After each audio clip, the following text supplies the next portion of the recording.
لوگوں نے اللہ تبارک و تعالیٰ کی قدر کو نہیں جانا، اس کی قدر، اس کی عظمت، اس کی رفعت کو نہیں پہچانا۔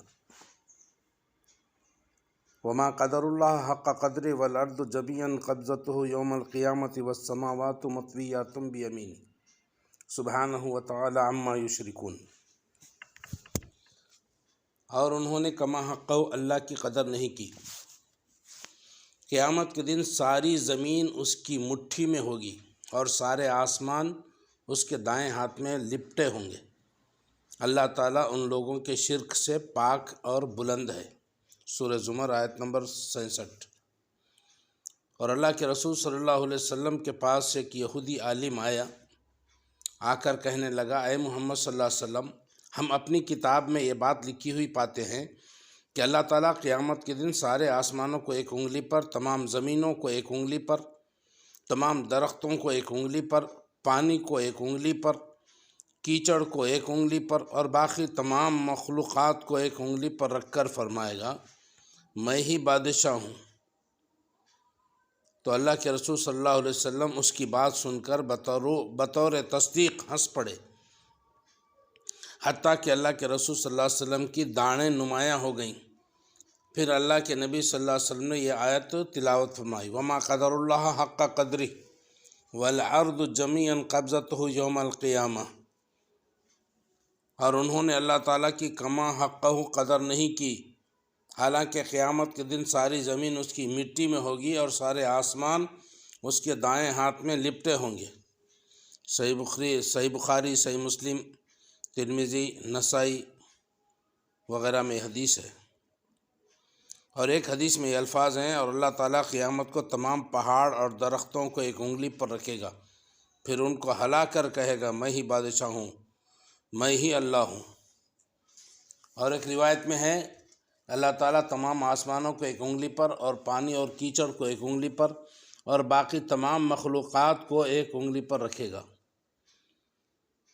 اور اللہ کے رسول صلی اللہ علیہ وسلم نے فرمایا، اللہ تعالیٰ قیامت کے دن آسمانوں کو لپیٹ کر اپنے دست راست میں لے گا اور فرمائے گا، میں ہی بادشاہ ہوں۔ زمین میں سرکشی اور تکبر کرنے والے آج کہاں ہیں؟ پھر اللہ تعالیٰ ساتوں زمینوں کو لپیٹ کر اپنے بائیں ہاتھ میں لے کر فرمائے گا، میں ہی بادشاہ ہوں۔ زمین میں سرکشی اور تکبر کرنے والے آج کہاں ہیں؟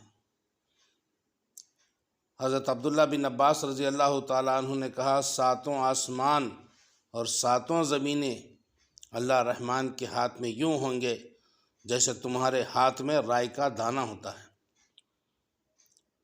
ابن جریر کہتے ہیں کہ مجھے یونس نے حدیث بیان کی، وہ کہتے ہیں کہ ہمیں ابن وہب نے خبر دی، وہ کہتے ہیں ابن زید نے کہا کہ مجھے میرے باپ نے بیان کیا کہ رسول اللہ صلی اللہ علیہ وسلم نے فرمایا، ساتوں آسمان کرسی کے مقابل یوں ہیں جیسے 7 درہم کسی ڈھال میں ڈال دیے جائیں۔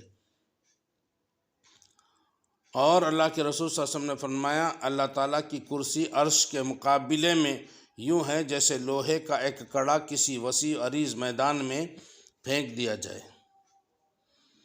عبداللہ بن مسعود رضی اللہ تعالیٰ عنہ سے روایت ہے کہ پہلے اور دوسرے آسمان کے درمیان 500 سال کی مسافت ہے۔ اسی طرح ہر آسمان سے اگلے آسمان تک اتنا ہی فاصلہ ہے، اور 7ویں آسمان اور کرسی کے درمیان اور کرسی اور پانی کے درمیان بھی 500 سال کی مسافت ہے، اور اللہ کا عرش پانی کے اوپر ہے اور اللہ تعالیٰ عرش کے اوپر ہے۔ یاد رکھو، تمہارا کوئی عمل اس اللہ سے پوشیدہ نہیں ہے۔ اور ایک روایت میں ہے، اللہ کے رسول صلی اللہ علیہ وسلم نے فرمایا، کیا تم جانتے ہو کہ زمین اور آسمان کے درمیان کتنا فاصلہ ہے؟ ہم نے کہا، اللہ اور اس کا رسول ہی بہتر جانتے ہیں۔ اللہ کے نبی صلی اللہ علیہ وسلم نے فرمایا، ان کے درمیان 500 سال کی مسافت ہے، اور ہر آسمان سے دوسرے آسمان تک 500 سال کی مسافت ہے، اور ہر آسمان کی موٹائی 500 سال کی مسافت کے برابر ہے۔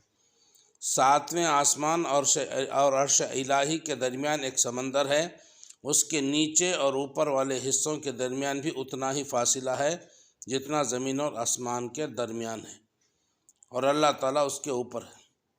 بنو آدم کے اعمال میں سے کوئی عمل اللہ تبارک و تعالیٰ سے پوشیدہ اور چھپا ہوا نہیں ہے۔ یہ اللہ تبارک و تعالیٰ کی ذات ہے۔